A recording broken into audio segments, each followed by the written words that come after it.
Hi everyone. This is జై Madhuri. First of all అందరికీ చాలా చాలా థ్యాంక్స్ అండి. నా వీడియోస్ చూసి లైక్ చేసిన వాళ్ళందరికీ అండ్ అదేవిధంగా నా యూట్యూబ్ ఛానల్ని సబ్స్క్రైబ్ చేసిన వాళ్ళందరికీ, నా ఇన్స్టాగ్రామ్ పేజ్ని కూడా ఫాలో చేస్తున్న వ్యూవర్స్ అందరికీ పేరు పేరున అందరికీ థ్యాంక్ యూ సో మచ్ అండి. తీసుకోండి. అండ్ ఈరోజు నా కిచెన్లో నేను ఇంకో రెసిపీతో మీ ముందుకు వచ్చేసాను. అది వచ్చేసి పచ్చిమిరపకాయ పచ్చడి చేస్తున్నానండి. ఇది వచ్చేసేసి టిఫిన్స్లోకి అండ్ రైస్లోకి రెండు కాంబినేషన్ బాగుంటుంది. 2 in 1గా వాడుకోవచ్చు ఈ పచ్చడిని. సో ఆలస్యం చేయకుండా రెసిపీలోకి వెళ్ళిపోదాం. నేను ఏమేమి ఇంగ్రీడియంట్స్ వాడతాను, నేను ఏ విధంగా నా కిచెన్లో చేస్తానో మీ అందరికీ ఈరోజు చూపించబోతున్నాను. సో ఆలస్యం చేయకుండా రెసిపీలోకి వెళ్ళిపోదాం. ఫస్ట్ అండి స్టవ్ ఆన్ చేసుకొని ఒక బాండీ పెట్టుకోండి. దాంట్లో 3 టేబుల్ స్పూన్స్ ఆయిల్ వేయండి. ఆయిల్ హీట్ అవ్వాలండి. ఆయిల్ హీట్ అయిన తర్వాత నెక్స్ట్ వచ్చేసేసి ధనియాలు వేస్తున్నానండి.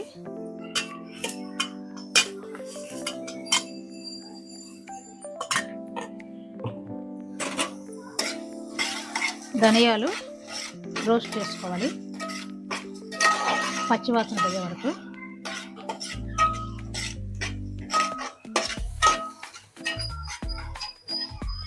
నెక్స్ట్ వచ్చేసేసండి పచ్చిమిర్చి అండి, ఒక 10 వేస్తున్నాను. అదిగోండి. ఇవి 1 by 1 వేసేసుకొని ఫ్రై చేసుకుందామండి. తర్వాత చిన్న 2 inches అల్లం ముక్క,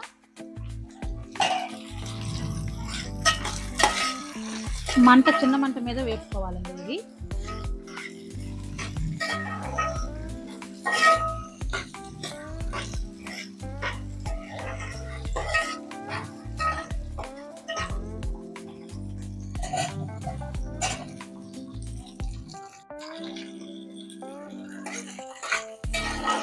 ఆవాలు వచ్చేసి ధనియాలు వచ్చేసి ఒక 50 గ్రాములు వేసుకోవాలండి. ఇలాగా చిన్న మంట మీద వేపాలి, వీడియోలో చూపిస్తున్నట్టు.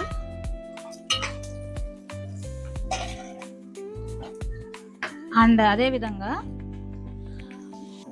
కొత్తిమీర అండి, ఇది వాష్ చేసుకొని సన్నగా కట్ చేసుకోవాలి. ఇది వచ్చేసి ఒక అరకట్ట ఉంటుందండి. ఇది కూడా ఫ్రై చేసుకోవాలి. నేను కొత్తిమీర కాడలు కూడా సన్నగా కట్ చేసి వాడుతున్నానండి. దీంట్లోకి బాగుంటుంది టేస్ట్. ఓన్లీ ఆకు కాకుండా ఇదిగోండి కాడలు కూడా ఇలా సన్నగా కట్ చేసాను చూడండి. ఇలా కట్ చేసుకొని యూజ్ చేయాలి. దీంట్లో వాడితే భలే బాగుంటుంది టేస్ట్. అదేవిధంగా కొంచెం వాష్ చేసిన కరివేపాకు అండి, ఇది కూడా దీంట్లో వేపాలి.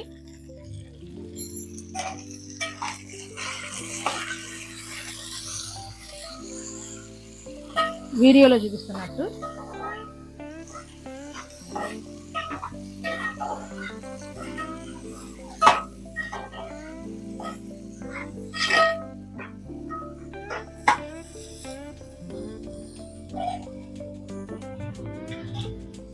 అంతలోకి అవి వేగుతూ ఉంటాయండి.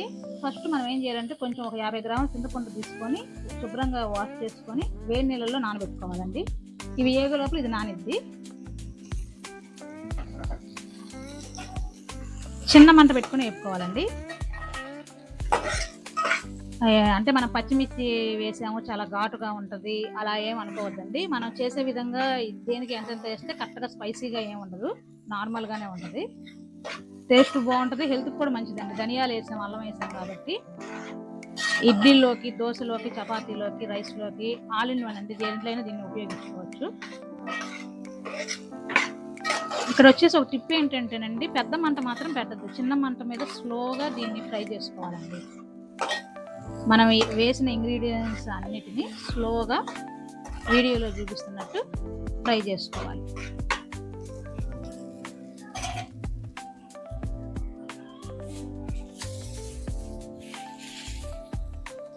నెక్స్ట్ వచ్చేసండి వెల్లుల్లి అండి, ఇవి ఒక 15 ఉంటాయండి, అవి వేస్తున్నాను. అవి కూడా ఫ్రై చేద్దాం. దీంట్లో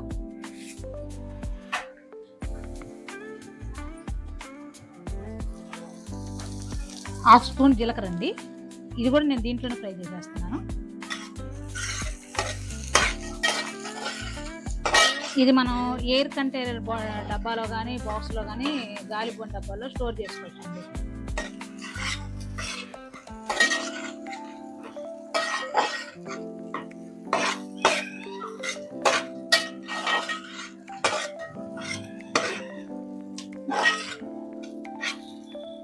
ఇది ఇలా బాగా మంచిగా ఫ్రై చేసుకోనండి.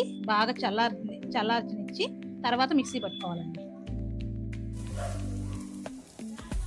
నెక్స్ట్ వచ్చేసండి రాక్ సాల్ట్ టేస్ట్కి సరిపడా దీంట్లోనే ఫ్రై చేయాలండి. ఫైనల్ లాస్ట్కి వేసి ఫ్రై చేద్దాం.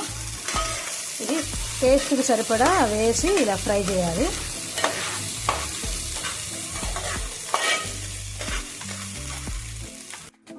ఓకే అండి, ఇవి బాగా చల్లారిపోయినాయి మనం వేపిన ఇంగ్రీడియంట్స్ అన్నీ. సో ఒక జార్ తీసుకోండి, మిక్సీ జార్ తీసుకొని దాంట్లో కొంచెం బెల్లం వేస్తున్నానండి. ఇది వచ్చేసి ఏంటంటే బ్యాలెన్స్ చేస్తుంది పులుపుని, ఆ కారాన్ని, కొంచెం టేస్ట్ కోసమని బెల్లం యాడ్ చేస్తున్నాను. దాని తర్వాత వచ్చేసేసి ఇందాక నానబెట్టాం కదండి చింతపండు, అది కూడా దీంట్లో వేసేసి ఇవన్నీ కలిపేసేసి మనం మిక్సీ పేస్ట్ చేద్దామండి. పేస్ట్ కూడా మరీ పేస్ట్ కాకుండా కొంచెం రఫ్గా చేసుకుందాం. ఓకేనండి. మిక్సీ పట్టిన తర్వాత మనం ఇందాక వేపిన ఇంగ్రీడియంట్స్ అన్నీ మిక్సీ పెట్టానండి. ఇప్పుడు దాని తర్వాత దీనికి పోపేద్దామండి. సో స్టవ్ ఆన్ చేసి ఒక చిన్న బాండీ పెట్టుకొని 1 టేబుల్ స్పూన్ సరిపోయిందండి ఆయిల్. ఎందుకంటే ఇందాక వేపడానికి వేసాం కాబట్టి ఎక్కువ పట్టదు. సో ఆయిల్ హీట్ ఎక్కిందేమో చూద్దామండి. నెక్స్ట్ ఆయిల్ హీట్ ఎక్కగానేనండి ఒక 3 రెడ్ చిల్లీ అండి, అదేవిధంగా 1 స్పూను ఆల్ పోప్ ఐటమ్స్ అండి.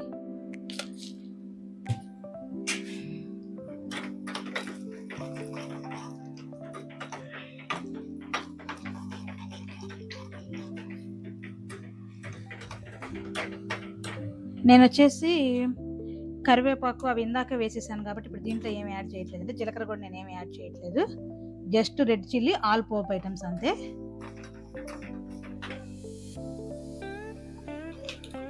ఓకేనండి, పోపు వేగిపోయింది.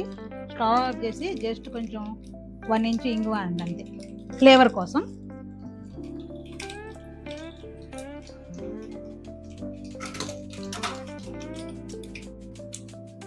ఇప్పుడు వచ్చేసి ఈ పోపు దీంట్లో వేసేస్తున్నానండి.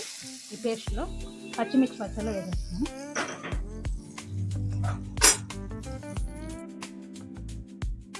ఓకే అండి, ఎంతో ఈజీగా చేసుకునే పచ్చిమిర్చి పచ్చడి నా కిచెన్లో ఈరోజు నేను చేసి మీ అందరికీ చూపించాను. సో ఒకసారి టేస్ట్ చూద్దాం, అన్నీ సరిపోయినా లేవు. కమ్మగా ఉందండి. వేడి వేడి అన్నంలో నెయ్యి వేసుకొని తినచ్చు, అట్లాగే టిఫిన్స్లో కూడా వాడుకోవచ్చు. సో ఇదండి నా వీడియో. కనుక మీకు నచ్చినట్లయితే లైక్ చేయండి, షేర్ చేయండి. మరిన్ని వీడియోస్ కోసం నా ఛానల్ని సబ్స్క్రైబ్ చేసుకోండి. అలాగే నా ఇన్స్టాగ్రామ్ పేజ్ని కూడా ఫాలో చేయండి. ఇది వచ్చేసి హెల్దీ రెసిపీ, అన్నీ మనం హెల్దీ ఇంగ్రీడియంట్సే వాడాం దీంట్లో, వెల్లుల్లి, ధనియా, అల్లం అన్నీ. సో ఇదండి ఈరోజు. మళ్ళీ ఇంకో వీడియోతో మీ ముందుకు వస్తాను.